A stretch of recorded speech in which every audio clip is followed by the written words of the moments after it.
These are Muslim values. These are Canadian values. How many kids did you molest with Jeffrey Epstein? More than just elbows. Conservative leader Pierre Poilievre is condemning the Liberals' major foreign policy shift. That is the decision of the Carney Liberals to recognize a Palestinian state very shortly without peace talks or a rejection of terror. They argue that it rewards violence, not peace. Palestinians deserve to live free of Hamas and other terrorist groups where the people can build their lives and raise their families living peacefully next to the Jewish state. That is the two-state solution Conservatives support. Prime Minister Mark Carney made the announcement last night, saying he thinks the prospect of a two-state solution has weakened. Regrettably, this approach is no longer tenable. Prospects for a two-state solution have been steadily and gravely eroded, including by the pervasive threat of Hamas terrorism to Israel and its people. For more on Canada's decision, I'm joined by Parliamentary Secretary to the Minister of Foreign Affairs, Rob Oliphant. Mr. Oliphant, good day to you. Good day to you. The Prime Minister laid out three conditions yesterday under which Canada would recognize Palestinian statehood. So Canada's made the decision to make this conditional, but it's not on actually fulfilling those caveats. It's on the commitment to do so. Why not wait until they've at least done one of them? I think this is the art of diplomacy. What this is Canada recognizing that we have a long based pattern where we have talked about a two-state solution.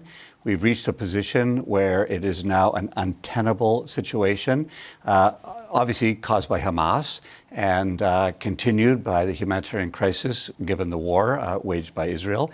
And right now we're looking for a way to get out of that. And so we add our voice to a diplomatic chorus to say we believe that an important step right now is the recognition of the state of Palestine to give hope, to inspire and to incentivize both sides to lay down arms, to have hostages released, and to begin that process towards two viable states living side by side. But your government chose to make this conditional. One of those conditions, for instance, is that they have democratic reforms and elections. They haven't managed to do that in 19 and a half years. What gives us the confidence that them saying they will means it'll actually happen? Well, we have been working with the Palestinian Authority on this, and we have said there's no room for Hamas in this. You're right, it's been 19 years since we've had elections. They've had elections, and we don't expect elections to happen right away. Let's face it, there's utter destruction in Gaza. Utter destruction. There's violence in the West Bank and East Jerusalem. And so we recognize that you can't impose those right away. However, with the intentions, with building blocks, with $10 million of Canadian money going into helping governance in the Palestinian Authority, we believe that those things can happen. And that will bring about peace for both Israel and Palestinians, and that they can work this out. Do I think there's a magic wand? No. Do I think that Canada has the power to create something by itself? No. But we can work with other countries, with allies, like-minded, to make sure that we are moving the ball along. Otherwise, the destruction will continue. There is no military solution in this situation. There's only a diplomatic solution. So Canada's diplomatic voice is being added today. And I'm very proud of Mr. Carney, the Prime Minister, for doing this. I think it's the right thing to do. I do want to ask about one more of those conditions, and it's that the Palestinian state that we would then recognize would be demilitarized. Well, the Palestinian Authority and Hamas basically hate one another. The Palestinian Authority has almost no influence in Gaza, where Hamas does have weapons and influence. It won the last elections handily. What is there to say that demilitarization is possible when Hamas is not the party that we're dealing with? Well, Hamas needs to be squeezed out. That is the first thing. And we will work with the Palestinian Authority on that and with others on that. There is no place for Hamas in a future Palestinian state. It's a terrorist organization. Palestinians have been bombarded by Hamas and now are being bombarded by Israel. That needs to stop on both sides. What we will continue to work for is a new way of being in that part of the world. The terrorists have to have their weapons taken away. If they don't lay them down, they need to be taken away. Canada will work with partners around the world to ensure that we have a demilitarized situation. This is not new. We have had this problem with other countries in the world before, where we have to find a way to demilitarize something. Is it perfect? Is it easy? No. But these are baby steps towards a diplomatic solution to a humanitarian crisis that Canadians have said enough is enough. The Conservatives have argued this rewards Hamas for its murderous October 7th attack. The Conservatives not alone in saying that. How do you counter the way in which it might look to some? There's no reward in this for Hamas, and there's no punishment in this for Israel. What this is finding a way for two people to live side by side. So I don't celebrate this. What I will celebrate is when peace breaks out, and when we have a diplomatic solution, and when we have two states that are able to work side by side, recognizing their future interests are bound together. And we have to have a safety and security for Israelis, safety and security for Palestinians in the West Bank and East Jerusalem, and safety and security and a rebuilt country in Gaza. That is what we need to have happen. Can I just briefly ask you, just on the timing of this, the recognition by the Prime Minister, that announcement has come 2 days before the trade deadline with the Americans. And the President found out about it and said it's going to be hard to get a trade deal with them. Why not just wait a few days? Canada is negotiating the trade deal with the United States in good faith. We will work until we get the best deal for Canada and Canadians. And trade should not be used as any sort of a weapon. We don't weaponize trade. We're in good faith negotiations to protect Canadian jobs, the Canadian economy, Canadian identity. We will do that. And we expect both parties in this negotiation to do the same. That is what we're doing, and we'll continue to negotiate till we get the best deal for Canada and Canadians. And this is not about foreign policy. This is about a trade deal, and we'll continue to be there in good faith. That's what Canadians expect. Rob Oliphant, thank you very much for your time today. Thank you. Let's turn now to the official opposition and Michael Chong, who's the Conservative critic for Foreign Affairs. Mr. Chong, good to have you on the program. Thank you very much for being here. Thanks for having me. You've said that recognizing Palestinian statehood rewards Hamas for its murderous October 7th attack. How much time would have to pass from that attack for statehood to be palatable to you? Well, first, let me say that every civilian life, whether it's Palestinian or Israeli, Jewish, Muslim, Christian, or otherwise, is precious. And that means humanitarian aid needs to flow into Gaza. But now is not the time to recognize a Palestinian state, because recognizing a Palestinian state is not the way to achieve the delivery of humanitarian aid into Gaza. And secondly, and more importantly, recognizing a Palestinian state in the aftermath of the October 7th terrorist attack sends the wrong message that violence and terror are an effective way for a group to obtain its political objectives.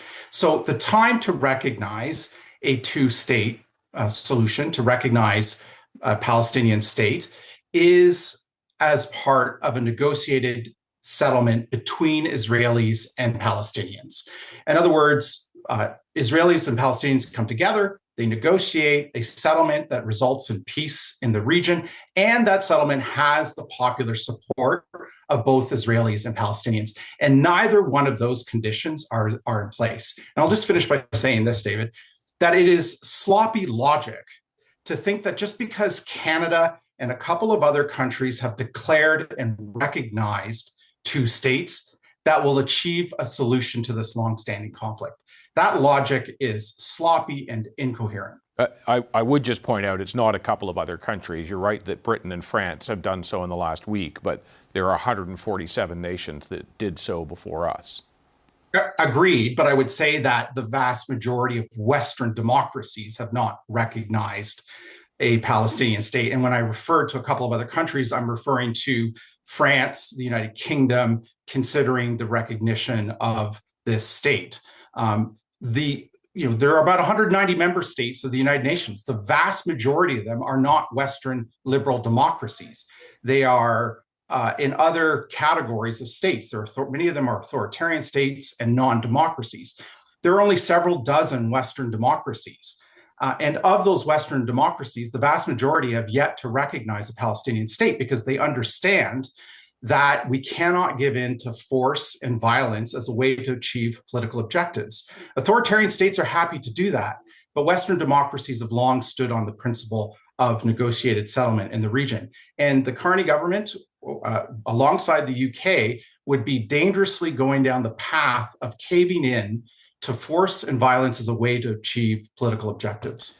You've spoken about that you see statehood recognition should only happen in an instance of negotiation between the two parties. Now, part of the challenge, of course, is Hamas has not even recognized Israel's right to exist, and so doesn't have an interest in negotiating a solution with it.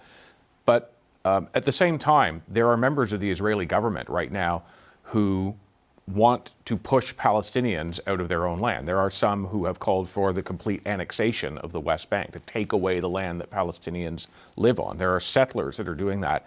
The Netanyahu government talks about a two-state solution, but takes very little action, if any, to actually see that happen. Why should Canada wait for Israel? Why should Canada wait for Hamas before recognizing nationhood of the Palestinian people? Well, look, Israel is a democracy, the only democracy in the Middle East.